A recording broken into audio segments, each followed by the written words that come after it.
কেউ কাউকে চিনবে না, সব মানুষগুলো ইয়া নাফসি ইয়া নাফসি বলতে থাকবে।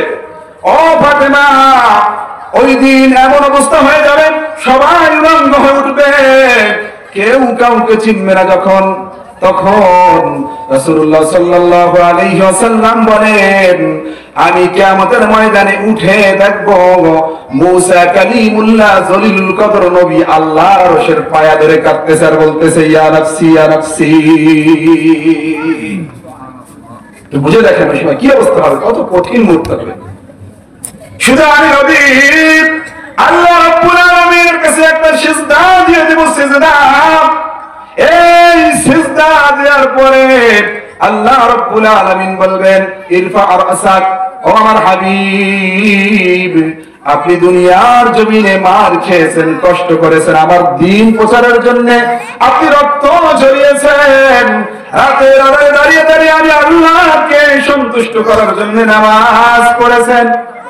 ও আমার হাবিব, আজকে আমাদের ময়দানে আপনার আর সিজদার দরকার নাই, আপনি উঠে আসেন। ও আমার হাবিব, সালতুতা, আপনি আমার কাছে আজকে যা চাইবেন আমি আল্লাহ আপনাকে দিয়ে দেব। জোরে বলেন সুবহানাল্লাহ, আর জোরে বলেন সুবহানাল্লাহ, সুবহানাল্লাহ। কিয়ামতের ময়দানে আমার আপনার নবী রাহমাতাল লিল আলামিন বলেন, ওই দিন আমি হাসরের ময়দানে আল্লাহ তাআলার সামনে সিজদায় অবনত হয়ে আমি শুধু বলবো ইয়া উম্মতি ইয়া উম্মতি। সকল নবীরা বলবে ইয়া নাফসি ইয়া নাফসি, আমার আপনার নবী কি বলবে? ইয়া উম্মতি ইয়া উম্মতি। একবার আমার আপনার নবী হাউজে কাউসারের কাছে ছুটে যাবে, আবার দৌড় দিয়ে যাবে মিজানের দাড়িপাল্লার কাছে। আমার উম্মতকে নাকি আবার মিজানের দাড়িপাল্লায় আমল করাইয়া জাহান্নামে পাঠিয়ে না দেয়, আবার দৌড়ে ছুটে আসবে ওই হাউজে কাউসারের কাছে, আমার কোন উম্মত আবার পানি না পায়, আবার দৌড়ে ছুটে যাবে ফুলসিরাতের পুলের উপরে, আমার কোন উম্মত আবার নাকি ফুলসিরাতের পুল পার হতে গিয়ে কেটে জাহান্নামে পড়ে না যায়।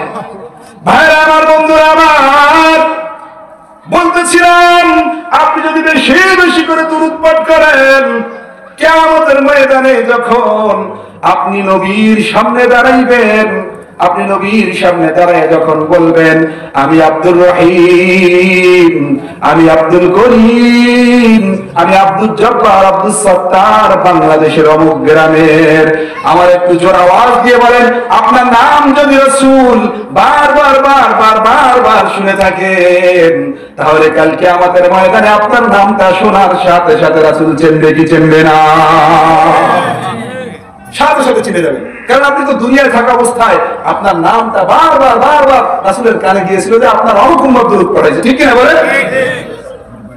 ভাইরা আমার, বন্ধুরা আমার, আপনার জবান দিয়ে যদি দুরূদ না বের হয়, আপনি যদি কোনোদিন রাসূলুল্লাহ সাল্লাল্লাহু আলাইহি ওয়াসাল্লামের প্রতি কোনোদিন দুরূদ পাঠান নাই, আপনার নামটাও জানে না, আপনার নাম রাসূল কোনোদিন শোনে নাই, যদিও নবী উম্মতের দরবারা নবী, তারপরেও যেই ব্যক্তি দুরূদ পাঠাইছেন তার মতো কি আপনি রাসূলের কাছে পরিচিত হবে বলেন?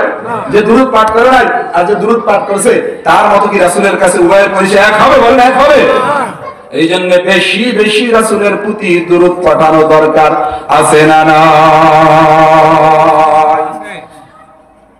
ভাইরা আমার, বন্ধুরা আমার, রাসূলুল্লাহ সাল্লাল্লাহু আলাইহি ওয়াসাল্লাম যখন মিজানের দাড়িপাল্লায় ঘুরতে থাকবেন, হঠাৎ করে দেখবেন তার একজন উম্মত জাহান্নামের ফয়সালা হয়ে গিয়েছে।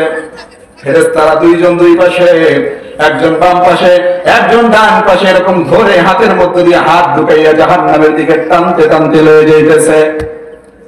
রাসূল যখন দেখে বলবেন, ফেরেশতাদেরকে ডাক দিয়ে বলবেন, ও আমার ফেরেশতারা, আমার উম্মত দেখতেছি দুনিয়ায় নামাজ পড়ার আগে আমার উম্মত ওযু করেছিল, আমার উম্মত রাতের আধারে গভীর রজনীতে তাহাজ্জুদ পড়ার জন্য শীতের উপেক্ষা করে নাই, শীতের কোনো ভয় করে নাই। ঠান্ডা পানি দিয়ে ওযু সেরে সে আল্লাহর সামনে দাঁড়াইছিল।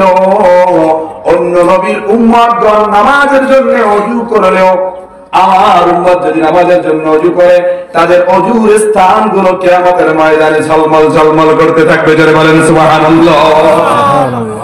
আপনি আমি যে নামাজের সময় ওযু করি, এই ওযু করার কারণে আপনার আমার মুখ, এই হাত, মুখ, কান, আমরা যে বলি ওযুতে 4 ফরজ, কয় ফরজ? জোরে বলেন কয় ফরজ? কি কি? সমস্ত মুখ ধোয়া, এরপর ধোয়াতে তুমি সহ ধোয়া, মাথা 4 বার রাখবা, মাসহ করা, পায়ের উভয় পায়ের টাকনু সহ করা। রাসূলুল্লাহ সাল্লাল্লাহু আলাইহি ওয়াসাল্লাম ফেরেশতাদেরকে ডাক দিয়ে বললেন, ও আমার ফেরেশতারা, আমি দেখতেছি আমার এই উম্মত দুনিয়ায় বসে বসে করেছিল, হাত মুখটা জল জল জল জল করতেছে। এই উম্মতকে তোমরা কোথায় নিয়ে যাও একটু আমাকে বলো। ফেরেশতারা বললেন, ইয়া রাসূলুল্লাহ, ইয়া হাবিবাল্লাহ, আপনার উম্মত ঠিক আছে, দুনিয়ায় বসে নামাজ পড়েছিল মাঝে মাঝে, কিন্তু গুনার কাজও করেছিল। আজকে তার গুনার পাল্লাটা ভারী হয়ে যাওয়ার কারণে জাহান্নামের ফয়সালা হয়ে গিয়েছে। এবার আমার আপনার নবী রাহমাতুল লিল আলামিন বলবেন, তাই নাকি? একটু নিয়ে আসো আবার আমার সামনে ওজন করো, আমি একটু দেখবো আমার উম্মতের আমলনামা কেমন করে গুনার পাল্লাটা ভারী হয়ে গেল। আমার সামনে ওজন করা, আমার দিল মানতেছে না।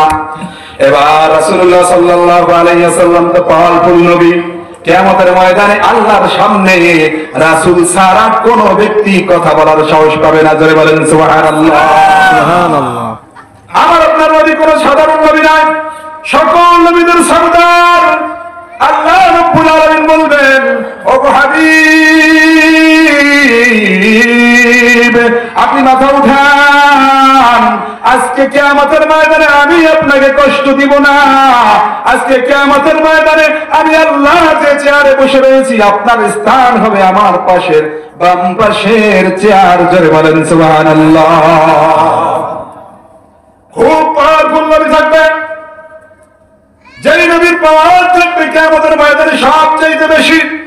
ফেরেশতারা যখন শুনবেন যে নবী যখন বলে দিয়েছেন, আমার সামনে আমার উম্মতের আমলনামা একটু ওজন করে দেখাও, এবার ফেরেশতারা দ্বিতীয়বার উম্মতের আমলনামা মিজানের দাড়ি পাল্লায় উঠাইবে। যখন নবী নিজে দেখবেন আসলেই তো আমার উম্মতের গুনার আমলনামাটা, গুনার পাল্লাটা ভারী হয়ে গেছে।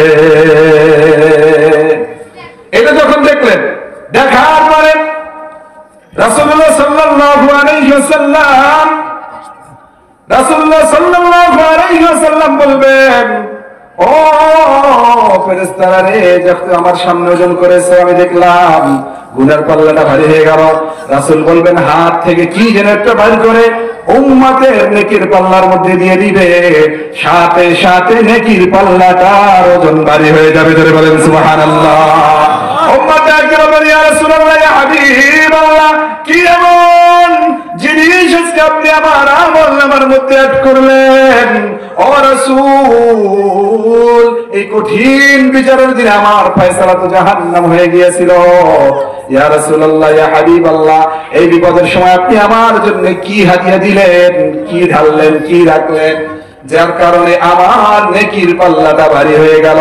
রাসূলুল্লাহ সাল্লাল্লাহু আলাইহি ওয়াসাল্লাম ডাক দিয়ে বলবেন, উম্মত, সারা জীবনে যত দুরূদ তুমি পাঠ করেছো আমার কাছে ফেরেশতারা এসে জমা করে রেখেছিল, আজকে আমাদের ময়দানে আমি তোমার আমলনামায় গুনার পরিবর্তে তোমার নেকির পাল্লাটা সব দুরূদগুলো ঢালিয়ে দিলাম। জোরে বলেন সুবহানাল্লাহ।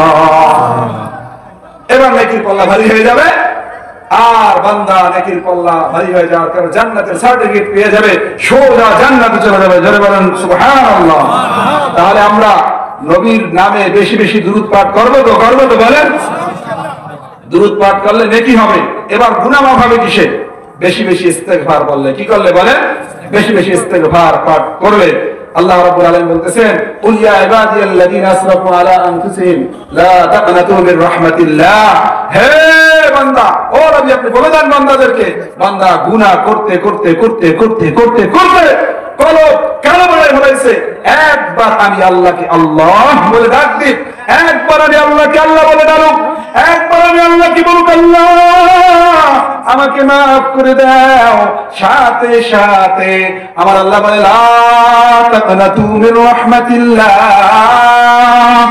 আমার রহমত থেকে নৈরাশ হইও না।